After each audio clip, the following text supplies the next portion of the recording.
Welcome to Recalculating Small Business. Americans spend billions of dollars on their pets. Here to talk about how they love their pets and he helps them is Chris Middleton, the president of PetsBest. Chris, welcome to the program. Oh, thank you very much. Glad to be here. Chris, tell us a little bit about yourself, your company, and how you fit into the pet world. So PetsBest was the only insurance company actually founded by a doctor of veterinary medicine, and that's Jack Stevens, who in fact founded pet insurance in the U.S. about 30 years ago. And we have been selling pet insurance policies for since 2005. And there's about 12 or 13 insurance players in the U.S., of which we're one of the more significant participants in the market. And the U.S. pet insurance industry is, relative to some other countries,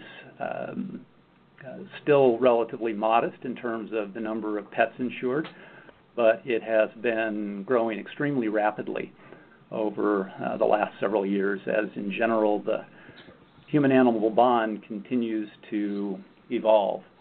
Personally, I'm the owner of 3 dogs, all 3 of which are sitting in the office with me, and one of which I've spent the morning in the emergency vet with.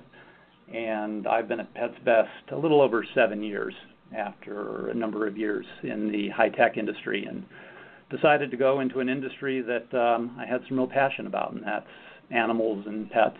And it's been a real enjoyable ride, and it's fun to participate. It's fun to participate in an industry that's really helping folks, and that I feel very passionate about.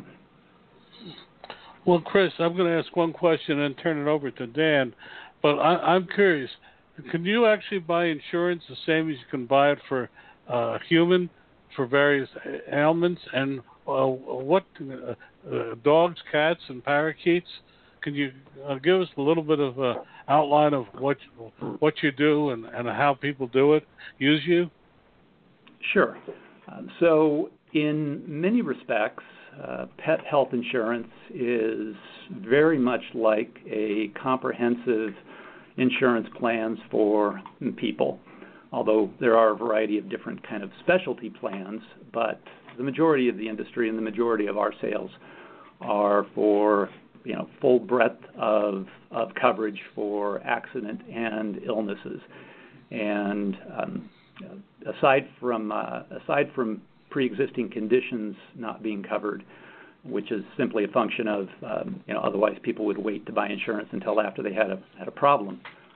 Our policies cover just virtually every issue that a pet could experience from a medical standpoint.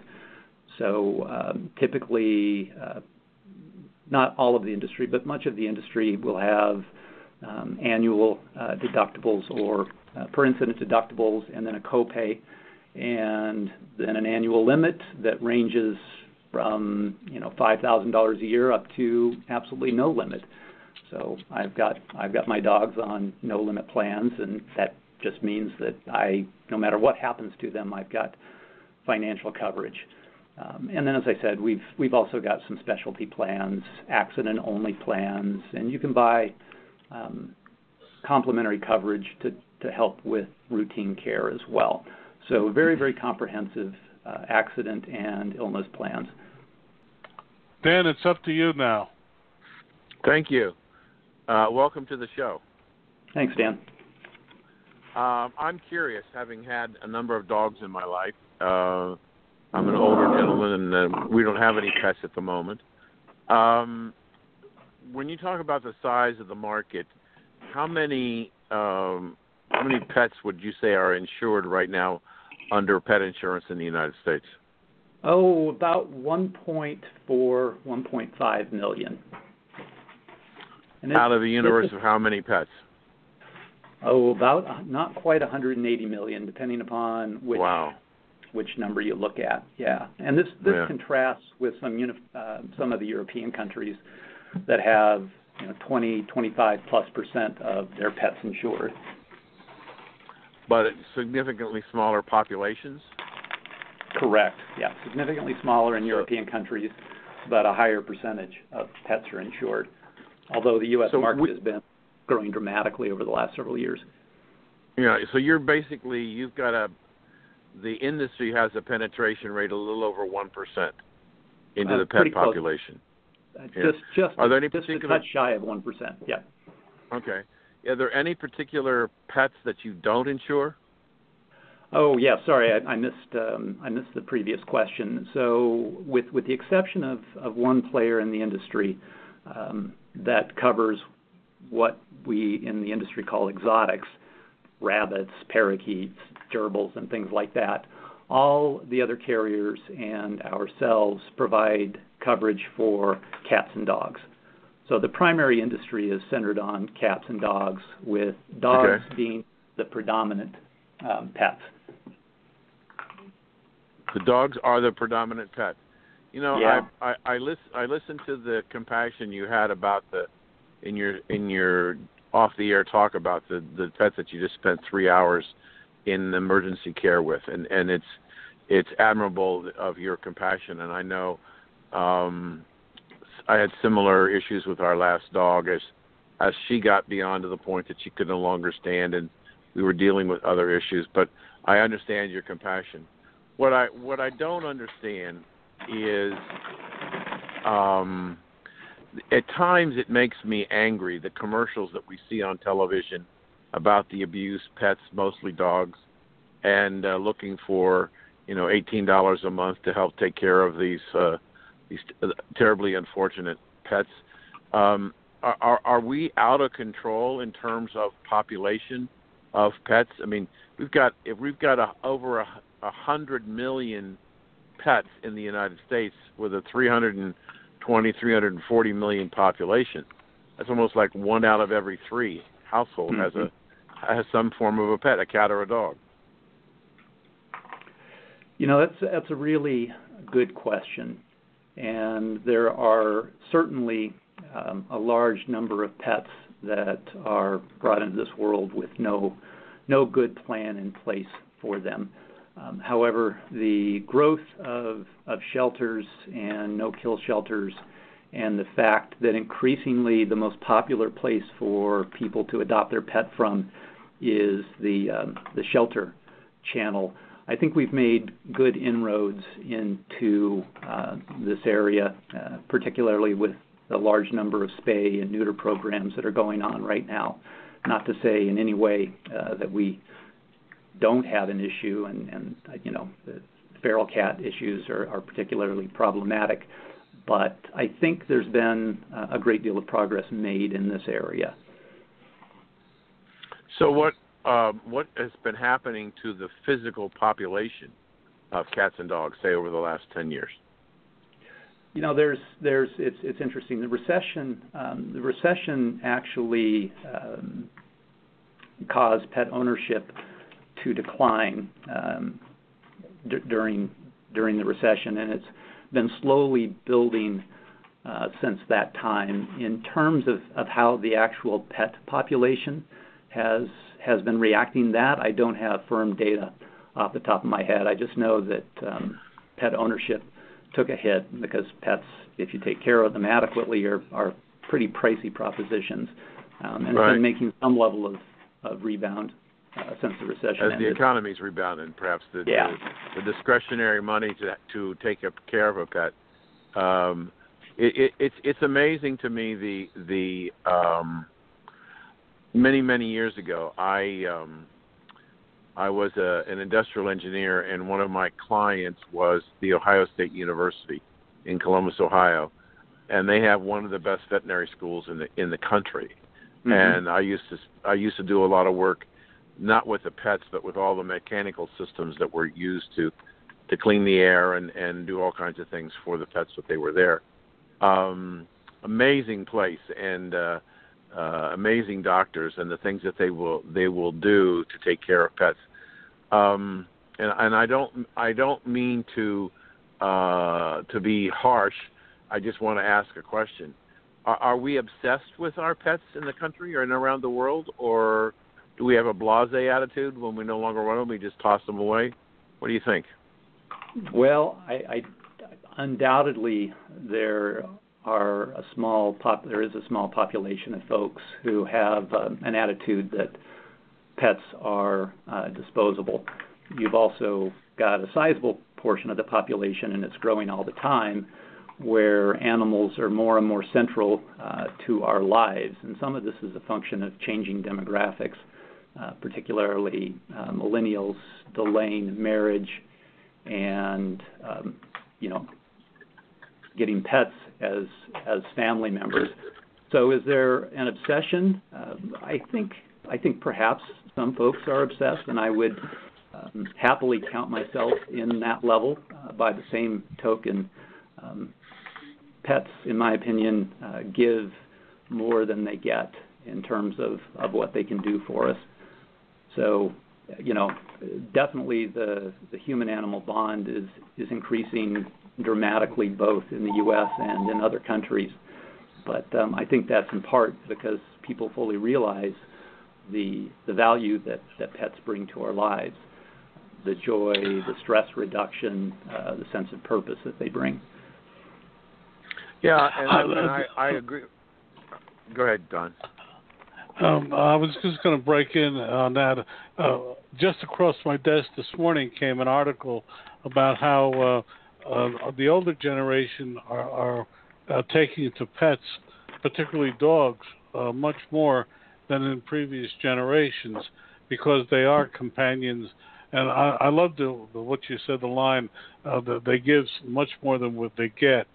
And on that note, I'd like to jump in with a question. I have a friend of mine who spent $15,000. I repeat, $15,000 to keep his dog alive. And I would have never. Is that normal, Chris? And does the insurance cover things like that? So, is it normal? No, that's fairly unusual. To get technical for just a second here, in any given year, about 97% of our policyholders will not exceed $5,000 a year in care. Unfortunately, most of the time when you start to get above numbers like that, the pet has simply passed away. Does it happen? Yes, we see claims like that on not a completely infrequent basis, but just overshadowed by the smaller claims. And given the sophistication of veterinary medicine, which is starting to rival human health care, it's going to be happening more and more all the time.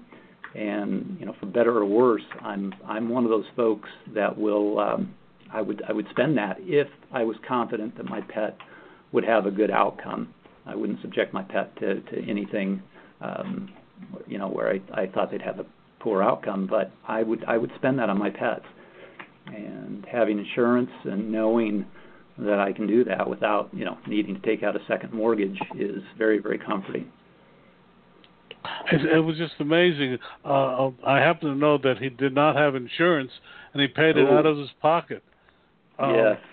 But I was just amazed by it, and remained amazed by to this day.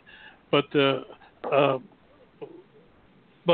as you say, the veterinarian care is starting to approach human care. But is that good or bad? Well, what do you see are the long-term effects of this sort of trend? Well, it puts a tremendous strain on both pet owners and on veterinarians and their staff. And that strain is because, formerly your pet had an issue and there was just nothing medically that could be done. And so to euthanize the pet was the appropriate and compassionate solution. With the increasing sophistication of veterinary medicine and the associated costs that go with it, it's putting more and more people into difficult situations where they know that their pet could have a good outcome, but they simply don't have the economic wherewithal to support it.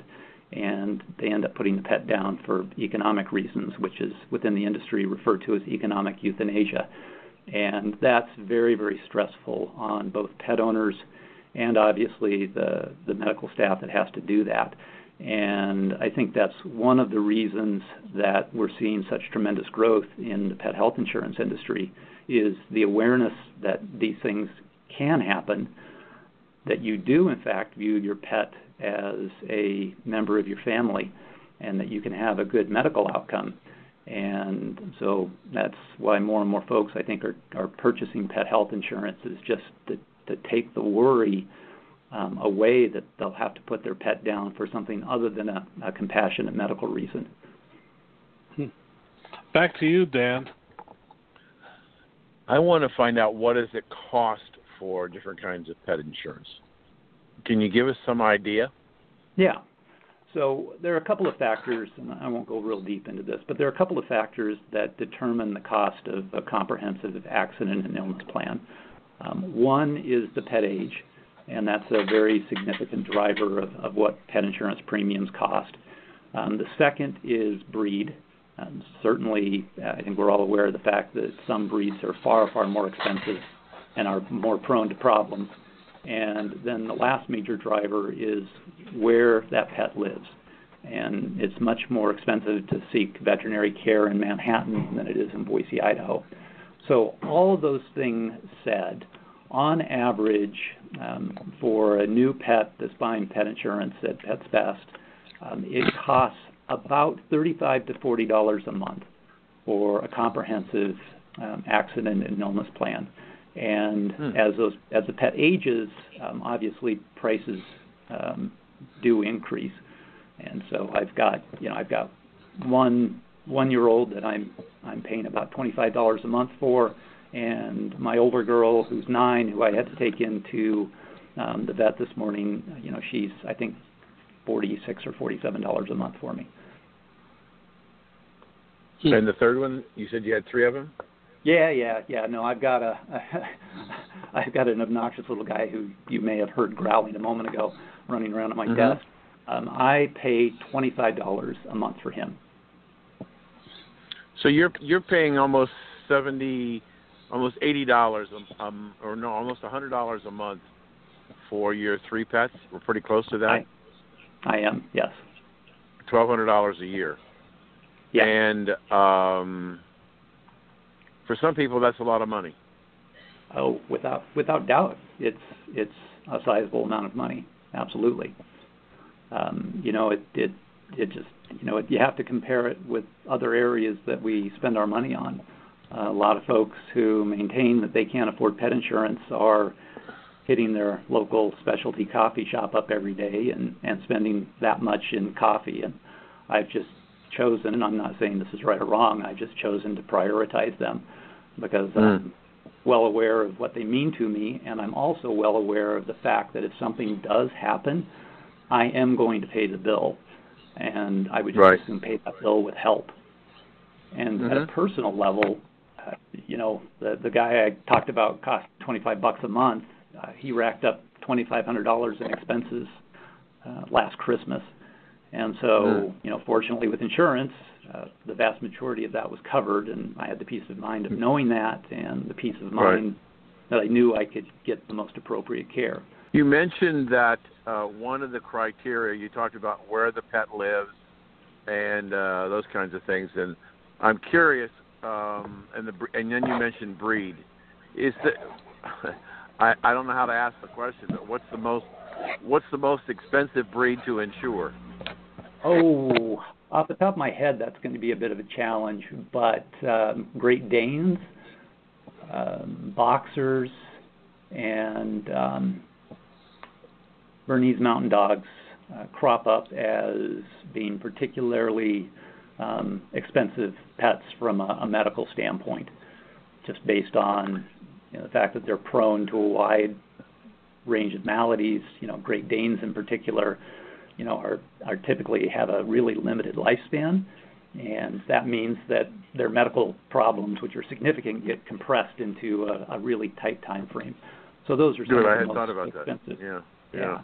Some of the most expensive. And the least expensive dog? The least expensive dogs are almost uniformly your smaller breeds. They tend to have fewer maladies. They don't reach middle age until later in comparison to, for example, a Great Dane. And then the cost to treat them, just because they weigh 12 pounds, is less. So Chihuahuas are particularly inexpensive.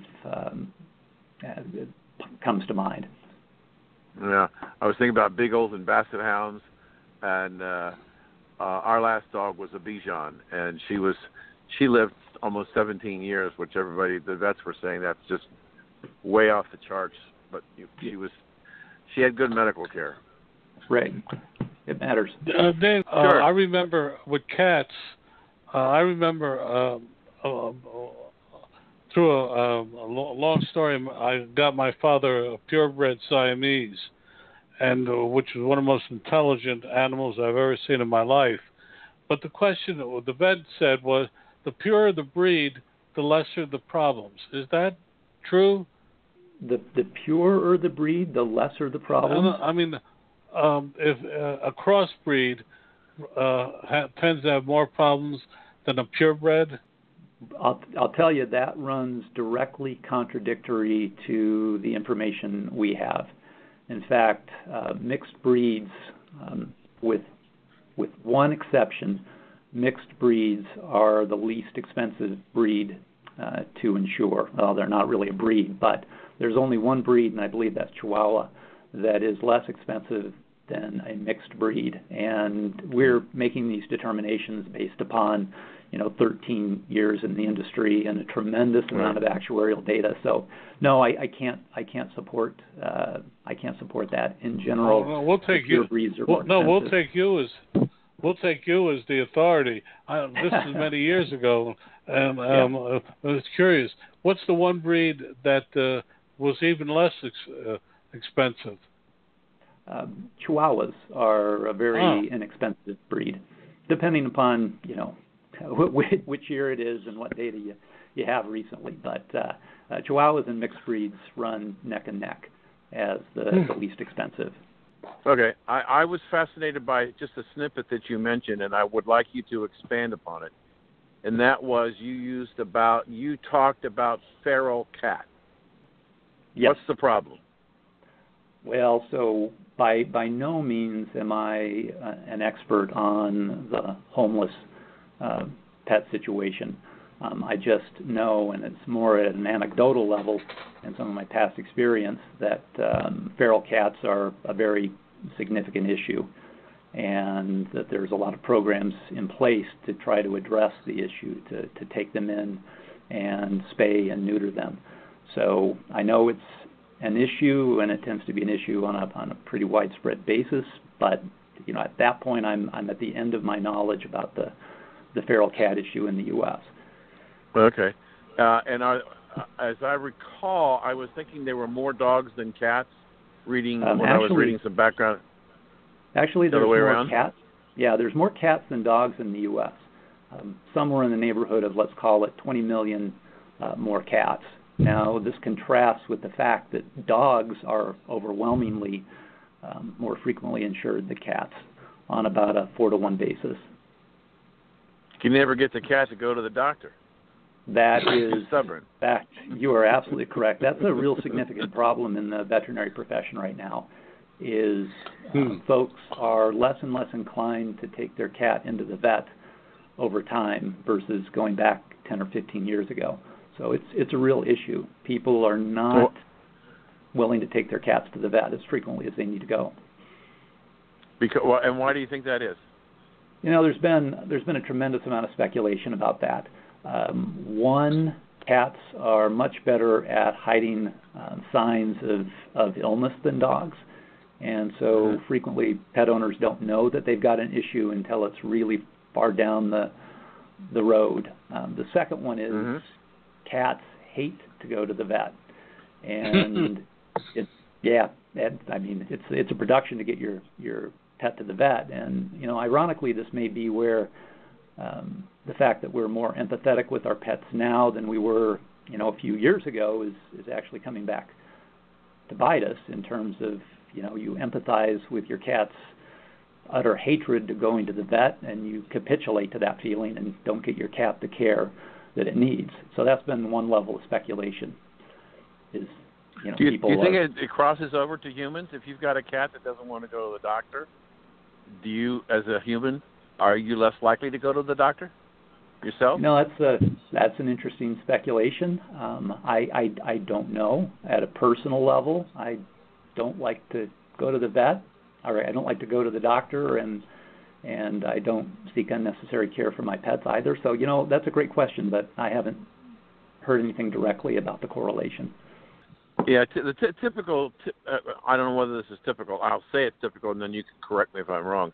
Typical situation is a young family buys a cat or a dog, and because the kids want it, and the kids can't take care of it and don't want to take care of it, and so mom or dad are left to taking care of it. And is the female or the male of the house more likely to be the pet care person in charge of pet care? That's a really interesting question. So, for our own personal information at PetsBest, and also what I know about the industry, women purchase about 70% of the pet health insurance for pets. So overwhelmingly, women buy pet insurance. Now, if you get into the millennial generation, which are now the largest cohort of pet owners, the men are much more likely to be the decision maker for that pet's health, which is a really interesting shift in terms of how things are going. But across the board, typically women. You start to get some generational differences when you drop into the millennials. And so when you look at the ownership issue of and care, males versus females, I wonder in the overall scheme of things, because women still typically tend to outlive us as males, that the companionship offered by a pet is something that a woman would more likely gravitate to, and therefore want to keep the pet. Based on my personal observation, that's very sound, and certainly childless couples who have raised their children are very, very frequently the purchasers of pet health insurance. And so I can only support that at an anecdotal level. So let me ask my last question, which is really important. Where do people go to buy pet insurance? And can you tell us where they can go get it? Absolutely. So it's very, very simple to buy a pet health insurance policy, particularly from PetsBest. The whole process can literally take about 4 minutes. So simply visit PetsBest.com and you will see the ability to get a quote and then purchase online immediately.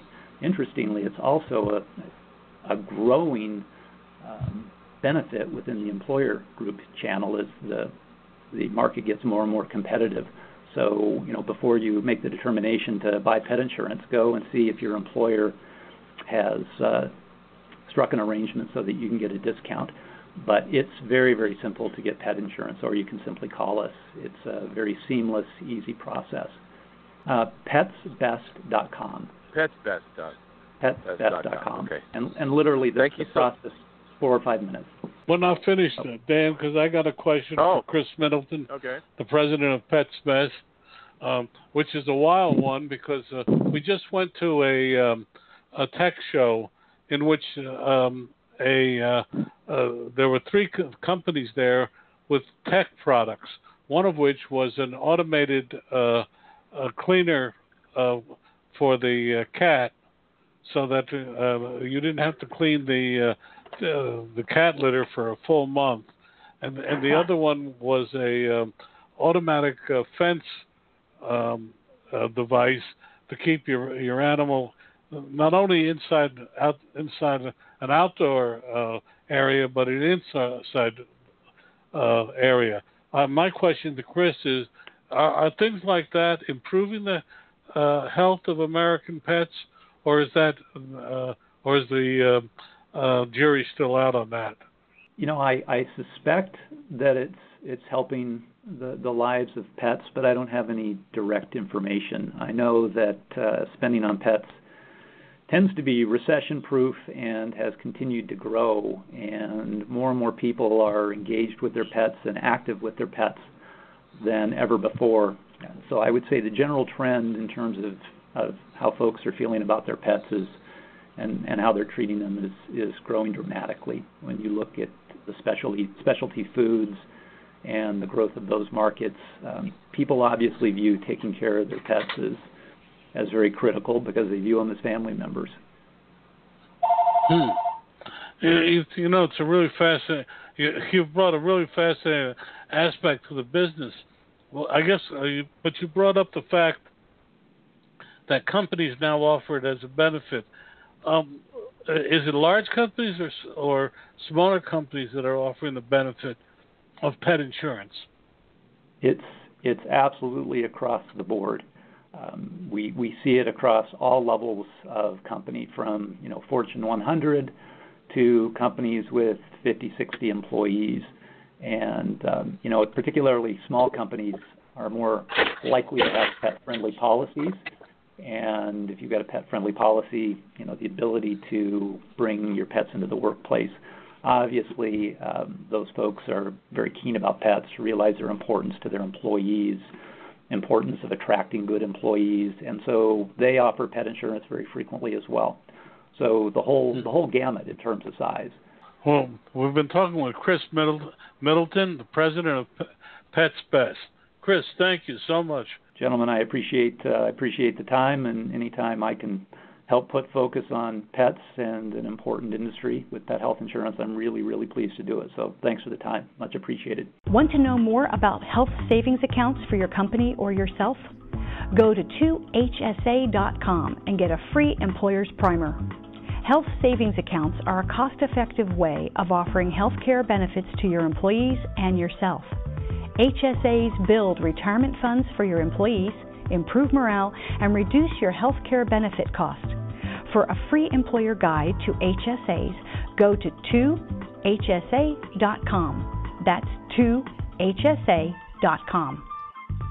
Dan Perkins here from Recalculating.biz. I want to tell you about a recent interview I had with Bob Bethel. Bob's new book is Strengthen Your Business, Fail-Proof Strategies for Small Business. He tells us of his life successes and failures that have made him and his clients so successful. His suggestions are easy to understand and very helpful. One insight struck me was that most companies do not have a plan. The old Chinese proverb says, if you don't know where you're going, then any road will take you there, is true today. Bob Bethel's book, Strengthen Your Business, can be found at Amazon.com or can be ordered at your local bookstore. This has been Dan Perkins with your Recalculating.biz featured book. According to a new study, more businesses are reporting higher profits and a greater hiring process. Here to talk about what it means is Dr. Greg Everett, Director of the Private Capital Markets Project for Pepperdine University's Grazia Dio School of Business and Management. Welcome to the program. Thank you. Dr. Everett, will you tell us a little bit about yourself, your Pepperdine School of Business, and the study? Okay. Well, my name is Dr. Craig Everett. I'm a finance professor here at the Business School at Pepperdine University, located in Malibu, California. So it's generally sunny and beautiful here. The Private Capital Markets Project was something that we published our first report back in 2012. What we're going to be talking about today is our Private Capital Access Report that we do in conjunction with Dun & Bradstreet, and we do this quarterly and to get a pulse on what the demand for capital is out there among private businesses, and what their access to capital is like. This is Dan Perkins. Welcome to the program. Thank you, Dan. I want to follow up with what you just said. It seems to me, I'm a registered investment advisor. I've been managing money for about 43 years in private practice. And as I look at the markets, there seems to me to be a ton of money looking for homes. And I don't mean houses, looking for a place to invest. The spreads of the margin in private equity and those types of transactions have come down. I remember when it was 2 and 20 and 5 and 20, and now it's much less than that. So is the glut of money having an adverse effect on the pricing of capital for risk takers? Well, you're exactly right. There is a lot of money out there. And what we see in our research is that money is going to the middle market and not going to the small end. So lending and generally lending and equity investment for the smaller companies is still very tight, and it has improved a little bit over the past several years, but still. When I talk about small businesses, we're talking about less than $5 million in revenue, and then our lower middle market is $5 million to $100 million in revenue. $5 million to $100 million, the lower middle market, they have all the money they need pretty much. They have really great access to capital and don't seem to have any problems getting what they need. Now, the under $5 million revenue have always had a lot of problems with that, and they still do. So what we've been talking over the last 6 or 8 months, we've had several guests on that are in the fintech business, that are non-banks that are loaning money. And we know that the major banks walked away from the small business market at the end of the last recession, but now are somewhat looking with interest because of the rebirth of the economy. But things have changed, and the fintech lenders are capturing more and more market space. They seem to want to deal with the small end, the small businessman, as opposed to middle market. Are you seeing a lot of fintech lenders starting up? Yeah, there are a lot, because you're right. The banks have gotten out of that business a little bit. Now there still are a lot of SBA loans going on, and those of course are done by banks. But of course, their risk profile is much lower because it's guaranteed by the government. But yeah, there are a lot of finance companies, non-bank finance companies they're in the market, particularly doing a lot of asset-based lending. So that the small businessman is putting up either personal collateral, or if his business has hard assets, they've got to pledge all that as collateral for their loans. Right. So it's accounts receivable, inventory, purchase orders, can be equipment. Yeah, but there's some asset securing the loan. Do you find that almost a dichotomy in this respect, that the small business, meaning businesses under 500 employees, create something like 80% of all the jobs in the country? They spur the country, yet they're the hardest people to get money to grow their businesses. Yeah, but it's not quite that simple, because the standard default criterion from the Small Business Administration for the SBA loans, what defines a small business for them is typically, for most industries, is 500 employees or less, and that represents the vast majority of companies in the country. Almost every company is a small business by that definition, and there's really just a handful that are above 500 employees. I don't want to say a handful, but I mean more than 90% of companies are small businesses by that definition. So and a 500 employee company is not like in the like 5 million or less in revenue that we're defining small business as. So depending on who you talk to, that what we mean by small business really varies quite widely. But but to answer your question, the actual small, the companies with 100 to 500 employees, they don't have any problem getting capital, and it's really the smaller end of that has the problem. So let's try and quantify that. Below what numbers of employees? 20, 10? Yeah, I mean, I can't put my finger on that because what we do in our study is we measure the size of a company by its revenue, not the number of employees. So I don't have an exact answer to that, but yeah, with 5 million in revenue, you're usually talking, you're talking 20 employees or less probably. Mm-hmm. Dan, can I jump in on a question? I have two actually. I've been in the small business space for over 20 years and reporting on it. And my definition of a small business is when a person says it's our business, and when rather than the business. But I guess my first question: do you think capital is more readily today than in past years? And is the cost of capital going up or down?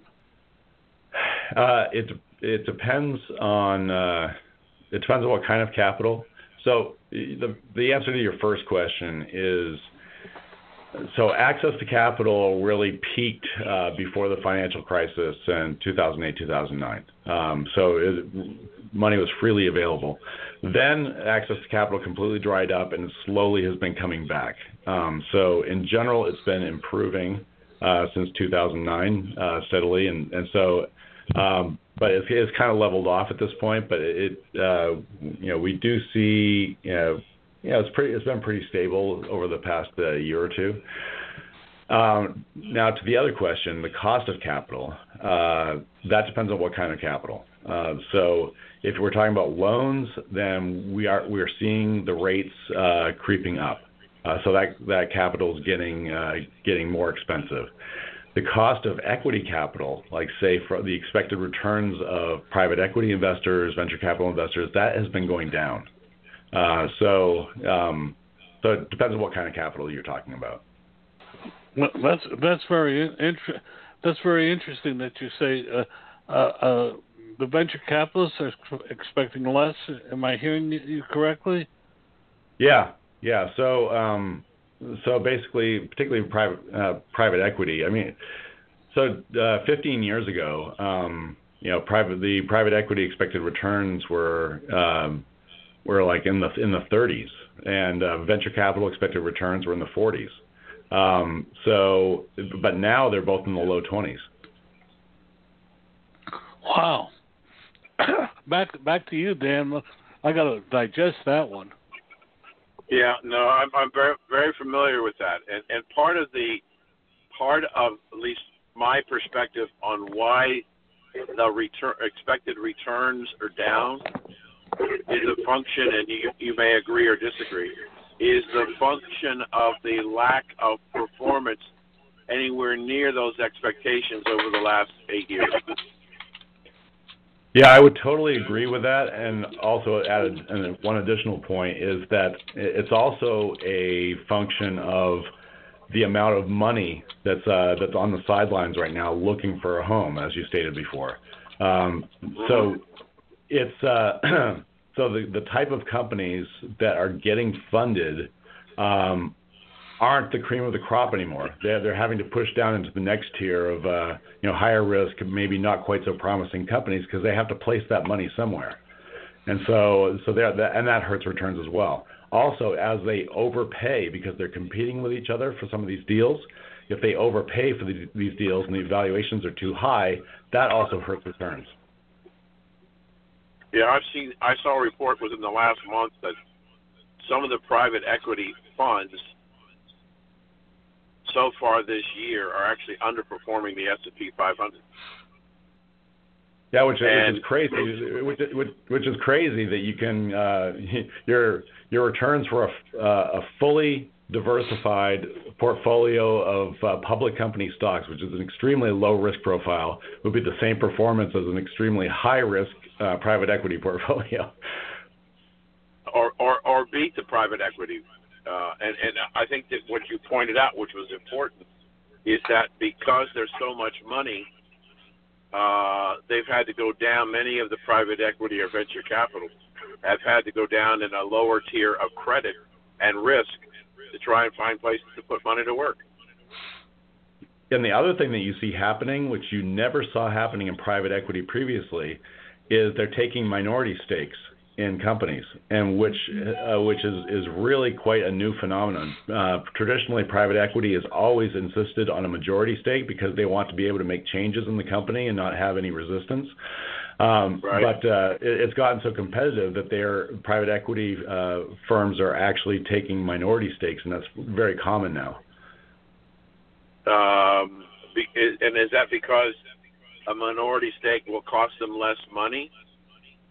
Or they don't. I think it's more a function of competition. Is that there's multiple firms going after these best deals, and so the companies receiving the private equity funding can negotiate a better deal where they don't have to give away a majority of their company anymore. Mm-hmm. Do you think that is here to stay, or is that going to change? I would think that would eventually change as once money gets tighter.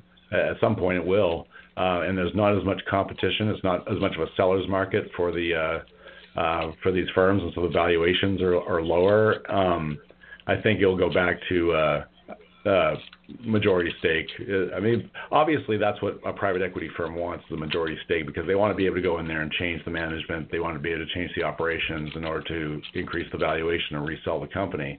And it's just right. It's much more difficult to do anything proactive if you're a minority shareholder. Yeah. The president announced his candidate for chairman of the Federal Reserve, and the early read on him is that, this is Powell, that he's pretty much a continuation of Chairman Yellen's policy. Do you have any insight on that? That's my understanding as well. I don't know him, but that's kind of my read on it as well. He might be a little bit more business friendly. And regulation-wise, but the time will tell. When the Fed's talking about the possibility of 3 more rate hikes, 1 in December and 2, possibly 3 in 18, so that would take us up theoretically 75 basis from where we are, which would put the yield on the 10-year Treasury probably around 3%. Still not an outrageous return, a little bit better than the S&P 500 dividend yield, but not a significant yield structure. So, is it possible that the new chairman of the Fed may back off, since we don't have inflation and we don't have terribly high employment numbers? Yeah, I think that's a difficult tightrope to walk, and we'll see. That seems like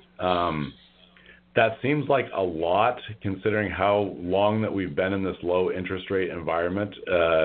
That seems. I am a fan of bringing rates back up, but I'm not sure if I would do it quite that quickly. I think that could be that could have a chilling effect.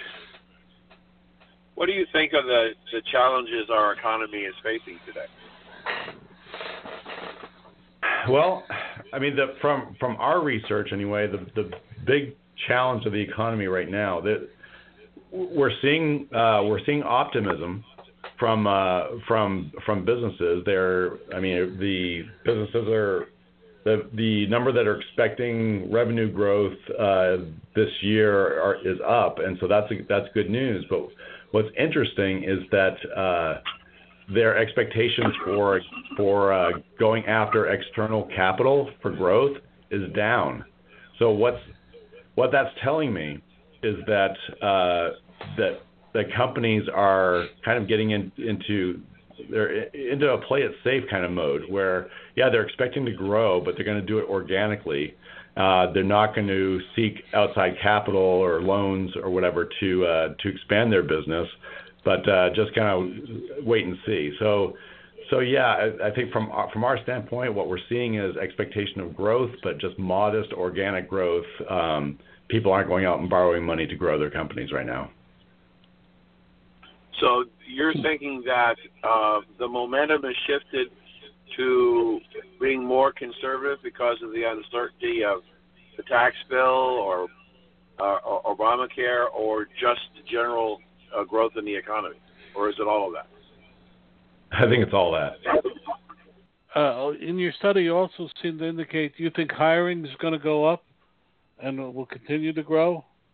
Yeah, hiring, people seem to be planning to hire. What the thing from our study that's interesting, and this is good news, is that over last year, the composition of the hiring has slightly changed, where there's a little bit more of a shift toward hiring full-time employees rather than part-time.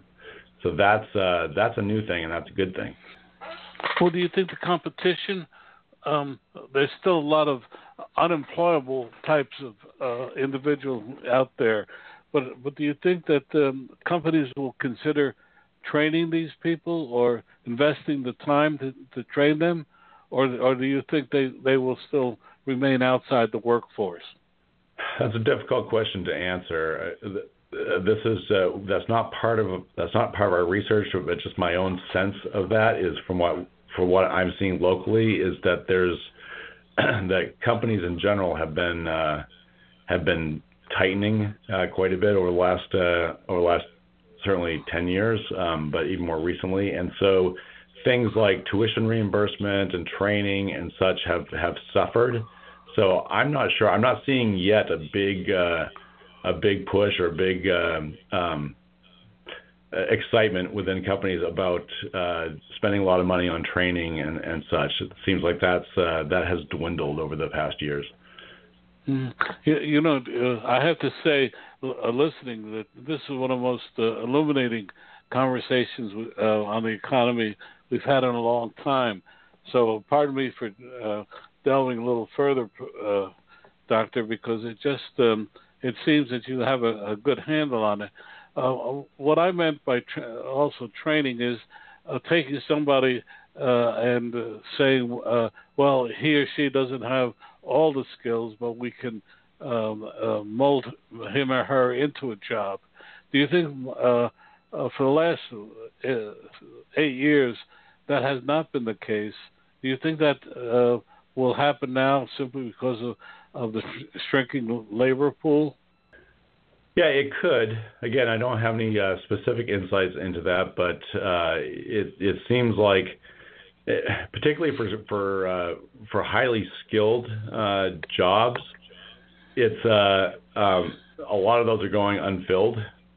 So at some point, if the company wants to grow, they're going to have to grow their workforce, and they're going to have to get people with those skills somewhere. So it's either retrain local people or bring in skilled workers from abroad on visas, or they have to do something to bring people up to speed, and so otherwise they can't grow.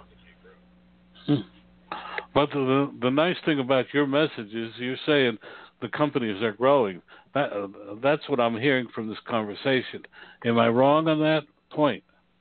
No, you're right. There is and they're growing. It's modest, but they're growing, and they have expectations over the next 6 months to grow more. Well, that's really good news. Dan, back to you. Yes, Doctor. I wanted to go back to the question I wanted to ask just before Don asked his important questions, and that is, what do you think is the importance for the continuation of growth in this economy or a tax bill? Well, it seems like, I mean, some of that has already been baked in. I think I think a lot of the confidence that's out there is based on the fact that there's an expectation that that's going to happen. So if it does happen, of course that should be a boost, but I'm not sure if it's going to be too dramatic because people have been expecting it for a while and losing patience a little bit because I think there was an expectation that this tax bill would have happened a long time ago. So if we don't get a tax bill, it could be negative for the market, at least short term. Oh, absolutely. Doctor, I was, if I can take you back in time to September 2008, I think around the 14th or the 15th of September, when Congress failed to pass a bill and the stock market dropped 1,000 points. And we all thought maybe it was going to be the end of the world, or some people did, the financial world. And we've come all the way back to record highs on the Dow and the S&P 500. We have not had a substantial correction in the equity market, literally since before Trump took office. What does your crystal ball tell you about the near-term direction of the market? Well, I agree with pretty much everybody out there is that it's not a matter of when the bubble will pop, or it's not a matter of if, but when. And so at some point there has to be a correction, and there pretty much are no cheap stocks out there anymore. And so one thing that's been fueling this is the low interest rate environment is incentivizing companies to take out debt in order to repurchase stock. So you've got companies out there that are their earnings per share look great because there are less shares. And so it's, but at some point the party has to end. Yeah, but when a company starts to buy back its stock, it's saying, at least my understanding is, that there's no better place to put the money, and so there's no real other opportunity. So that they think that the management and the board thinks that the best opportunity is buying their own company stock because that's where they're going to get the best return. So that companies buying their stock is a positive thing because it reduces the amount of outstanding and doesn't dilute the shares, earnings per share, and creates an opportunity because of a scarcity factor.